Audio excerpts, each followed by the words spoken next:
রাখবেন রি রস। কোন রস? খেজুরের রসও নয়, তালের রসও নয়, রি রস। তাহলে কোন রস? রি রস। এটা মনে রাখবেন, রি রস, রি রস। নমস্কার, আজ আমি আপনাদের একটা বাংলা ব্যাকরণ ক্লাস নিচ্ছি।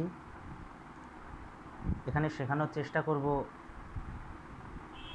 কখন দন্তনয়ের পরিবর্তে মূর্ধন্য ন হয়। তো আসুন আমরা দেখি এবং শিখি। মূর্ধন্য কখন ব্যবহৃত হবে বা কোথায় বসবে? মনে রাখবেন, রি, র আর এই মূর্ধন্য স, এরপরে সব সময় মূর্ধন্য হবে। যেমন ঋণ,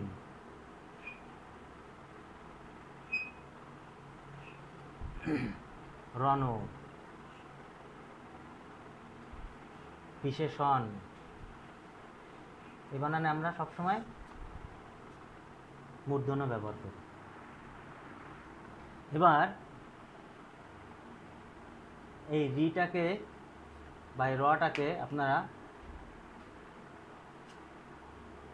রি, রফলা, রেপ এইগুলোর সঙ্গে মিলিয়ে নেবেন, অর্থাৎ এইগুলো থাকলেও মূর্ধন্য হবে।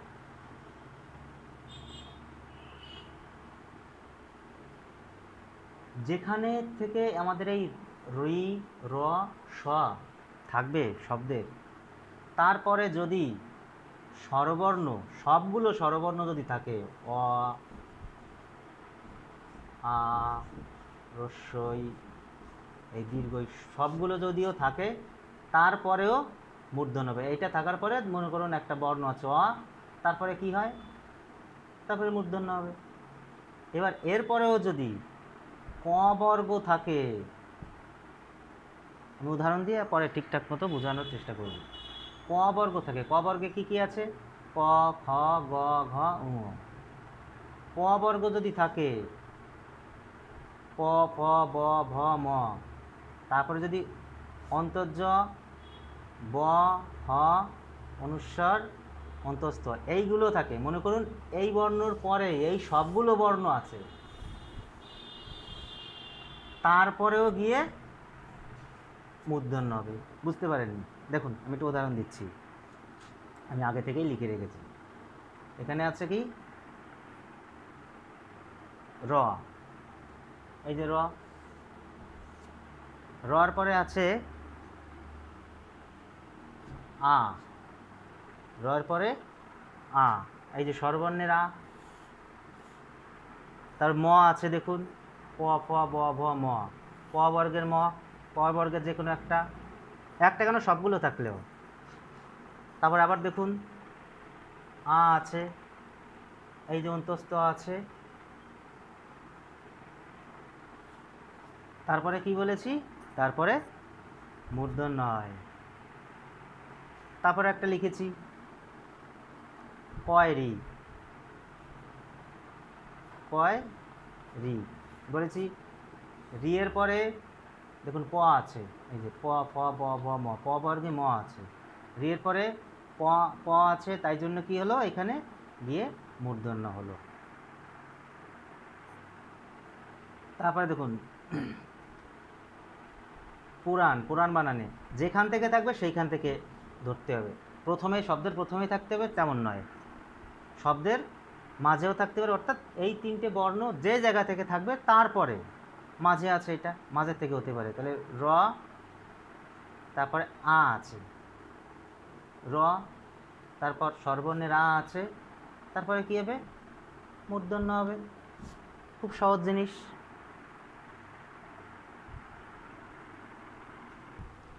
দেখুন আরও তিনটে শব্দ লিখেছি। প্রাঙ্গণ, পয়ের সঙ্গে র ফলা আছে, র ফলার পর আ আছে, স্বরবর্ণের আ, উঙ আছে, গ আছে, এই দেখুন উঙ, এই গ, উঙ গ। তাহলে তারপরে কি হবে? তারপরে নিশ্চয়ই মূর্ধন্য হবে, একদম পরিষ্কার। অপরাহ্ন, অপ, আমি বলেছিলাম কি শব্দের প্রথমে থাকতে হবে তেমন নয়, যেখান থেকে থাকবে সেইখান থেকে ভাবতে হবে। এখানে আছে কোথায়? মাঝখানে আছে, যেখানে থাক সেটা নিয়ে কোনো সমস্যা নেই।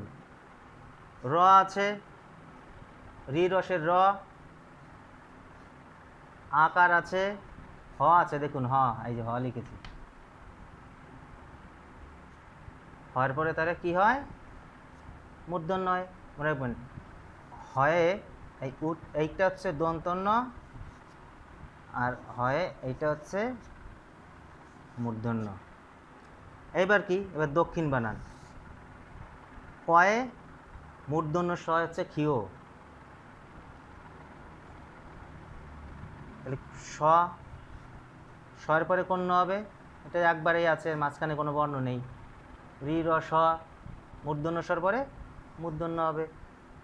ক্লিয়ার? ক্ষিয়র উচ্চারণটা কিন্তু এই হয়, হয় রস্যি অন্তস্থ অয়, উচ্চারণটা ক্ষিয়। ক্ষিয়র উচ্চারণ কিন্তু ক্ষিয়, বা যুক্ত খকে আমরা কি বলছি? ক্ষিয় নামেও ডাকি। এবার দেখুন, সৃজন লিখেছি, অঙ্গন লিখেছি, সায়ান্ন লিখেছি। সৃজনে রিকার আছে, রিকারের পর কি আসছে? রিকারের পর বর্গীয় জ।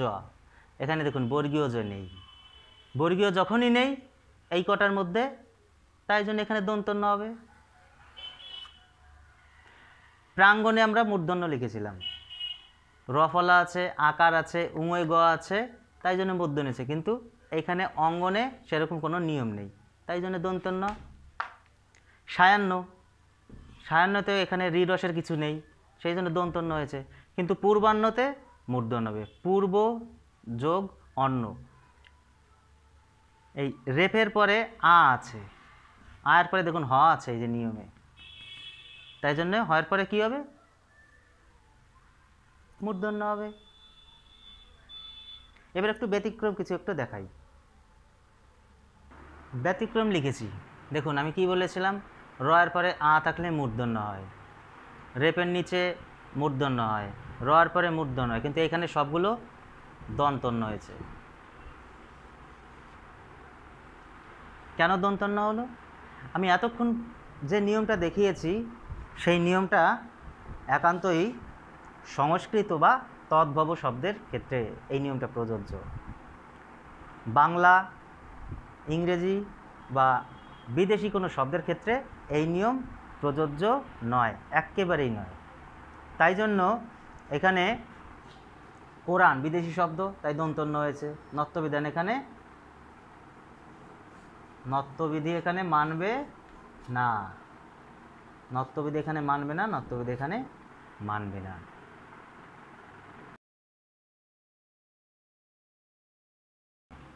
মনে রাখার একটা কৌশল শিখিয়ে দিচ্ছি, আপনারা মনোযোগ দিয়ে দেখলে অবশ্যই আর ভুল করবেন না। রি রস মনে রাখবেন, রি রস কোন রস? খেজুরের রসও নয়, তালের রসও নয়, রি রস। তাহলে কোন রস? রি রস, এটা মনে রাখবেন, রি রস, রি রস। তারপরে স্বর কুপু জ, এখানে থেমে যান, কীভাবে মুখস্থ করতে হবে? স্বর কুপু জ, স্বর মানে অ থেকে ও পর্যন্ত, কু মানে ক বর্গ, পু মানে প বর্গ, জ থেকে থেমে যান। স্বর কুপু জ বহং, এই রি রসের পরে যদি এই স্বর কুপু জ বহং বর্ণগুলো থাকে, তারপরেও দন্তন্য পরিবর্তন হয়ে মূর্ধন্য হবে। খুব সুন্দর একটা বিষয় কিন্তু এটা। কোন রস? রি রস। রি রসের পরে যদি স্বর কুপুজ বহং থাকে, তারপরে তৎসম বা সংস্কৃত শব্দের ক্ষেত্রে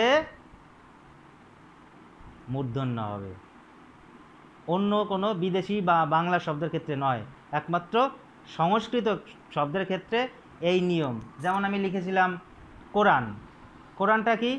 বিদেশি শব্দ, তাই জন্য দন্তন্য। কিন্তু লিখি যদি পুরাণ, পুরাণে কী হবে তাহলে? মূর্ধন্য। পুরাণ হচ্ছে সংস্কৃত শব্দ। টুর্নামেন্ট, রেপের পরে সবসময় মূর্ধন্য হয় আমরা জানি। টুর্নামেন্ট হচ্ছে ইংরেজি শব্দ, তাই জন্য ইংরেজি শব্দে মূর্ধন্য হবে না। কিন্তু যদি বলি বর্ণ, ব মূর্ধন্য রেপ, রেপের নিচে মূর্ধন্য হয়েছে, এটা তৎসম শব্দ। আপনারা এইভাবে একটু প্র্যাকটিস করুন, আর আমি কটা শব্দ লিখিয়ে দিচ্ছি, এগুলো একটু দেখুন, আপনারা বুঝতে পারবেন।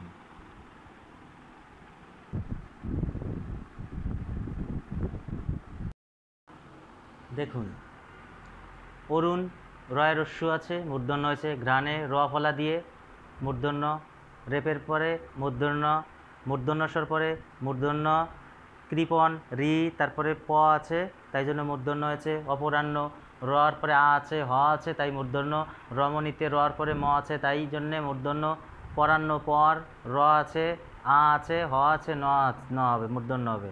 পূর্বাহ্নে তো মূর্ধন্য, প্রাণ্য মূর্ধন্য। দেখুন প্রযুক্ত অন্ন, অন্ন বানান কিন্তু দন্ত্যন্য হবে। দেখুন এখানে রি রসের কিছু নেই অন্ন বানানে, কিন্তু এটা যখন সন্ধিতে একসঙ্গে মিশে যাবে, সন্ধির ফলে এরা যখন একত্রিত হয়ে যাবে তখন মূর্ধন্য হবে।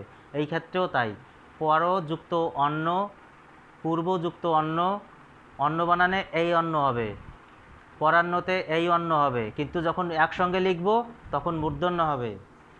অপরাহ্ন, অপরযুক্ত অন্ন, অন্ন বানান কিন্তু এই অন্ন হবে, কিন্তু মিশে যখন যাবে, সন্ধিতে মিশে যখন যাবে তখন কিন্তু মূর্ধন্য হবে।